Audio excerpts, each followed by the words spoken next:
Assalamualaikum warahmatullahi wabarakatuh. Sekarang kami akan coba untuk berbagi pengalaman bagaimana supaya pemasangan kompresor kita, baik kompresor baru ataupun bekas, tidak terjadi getaran atau vibrasi.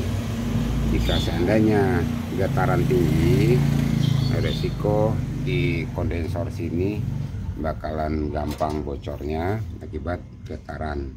Sekarang ini bagaimana supaya unit yang kita install nantinya halus, tidak ada vibrasi atau getaran, dan kompresor pun, gesekan pipa pun tidak ada nantinya. Kalau sekarang ini terlalu resiko.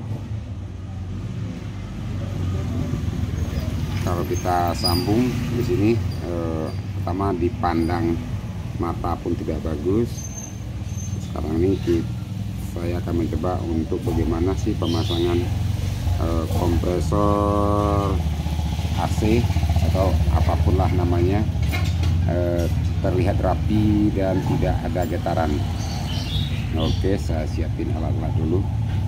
Yang pertama-tama kita sediakan pipa 38, terus bending ya, bending pipa. Bending pipa ini usahakan halus, tekukannya di sini halus supaya tekukannya nantinya tidak gepeng. Sekarang ini kita bentuk ke sini, naik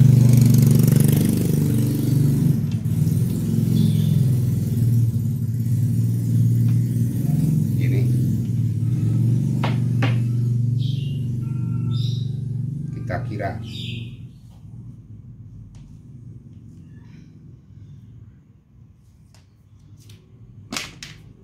ini halus, pipanya bagus.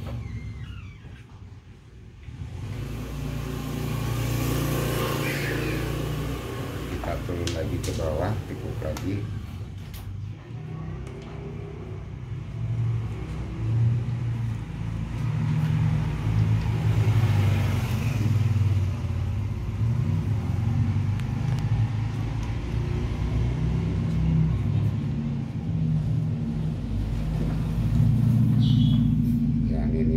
Kalau ketemu di sini 9345 derajat.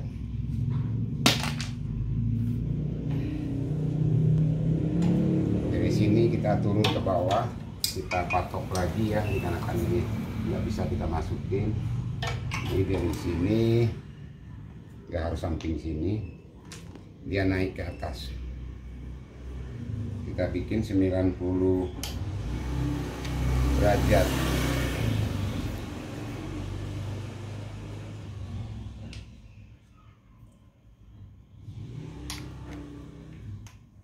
Kita patokin begini biar nggak samping situ. Kita naikin 90 derajat.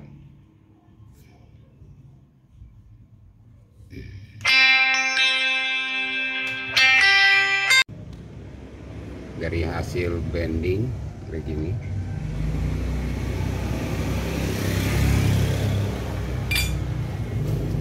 Kelihatannya ribet. Kali ini nantinya dibuang ya. Ya aslinya pipa sectionnya kan 58, dibawanya setengah. Nah, kita ikutin sectionnya dengan ukuran 58, 5/8. Nah, di sini ini gunanya kita bengkokin begini supaya getar, mengurangin vibrasi ya. Kalau seandainya bergetar, nah, jadi mengurangin getaran di sini, cuman berhenti di sini, nggak nyampe ke sini, tidak nyampe ke sini. Nah, kalau nyampe ke sini, di sini risikonya akan pecah. Tapi seandainya ada unit yang suka bocor di pangkalnya sini, rekan-rekan cukup tambah pipa saja, dilas lagi. Contoh di sini, kita las di sini. Jadi getaran di sini jadi diikat di sini. dicantum, jadi awal kondensor ini tidak bergetar, jadi ketahan di sini. Kira-kira begitu, untuk mencegah jangan sampai terjadinya kebocoran di ujung, di awal kondensor sini.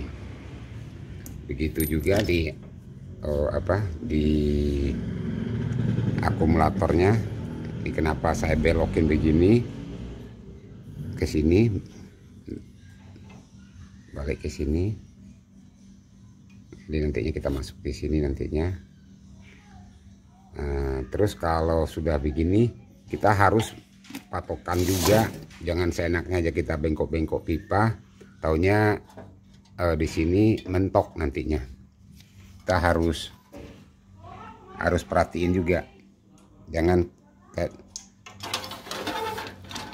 seenaknya kita kerja, taunya dia mentok ke dudukan kapasitor. Jadi dari sini, di sini udah ketahuan, nggak bakalan terjadi mentok di sini. Jadi tidak ada artinya getaran di sini yang mentok yang bikin berisik kompresor. Nah, terus munting perhatiin juga, kalau dia udah mati, resikonya getar, gesekan di sini antara besi dengan besi, makanya suaranya kasar.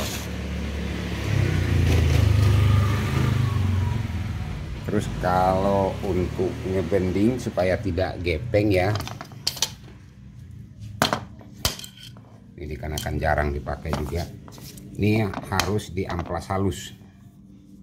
Bending ini kita amplas halus. Kadang-kala kalau kita bawaan aslinya kita beli, kadang-kadang nggak halus, kasar.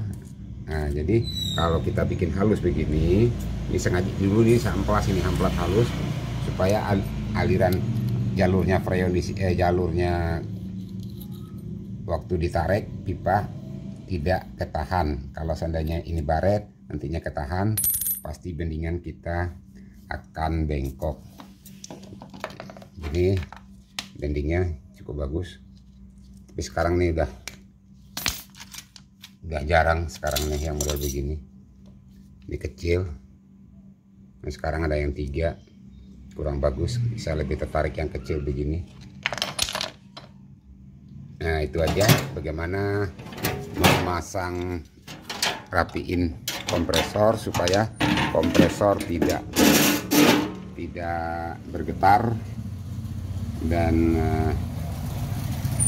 tidak mengakibatkan pipa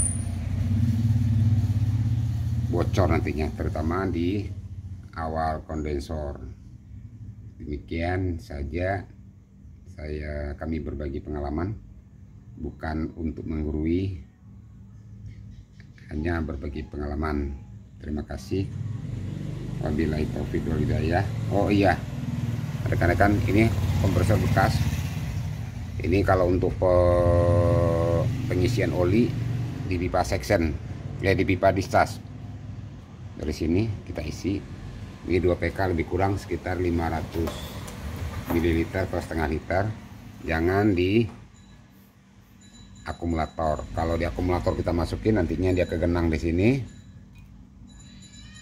Nah, penuh di sini, nantinya waktu kompresor nyala, apa yang terjadi? Nah, ibaratnya di dalam di kompresor itu, di dalam akumulator nih, di bawahnya ada lubang 1. Dia lurus ke sini, dia tinggi nih. Pipanya ini tinggi di sini. Bukan dari bawah, di bawah ini langsung, bukan, dia tinggi. Jadi di bawah sini, asnya ini ada bolong-bolong.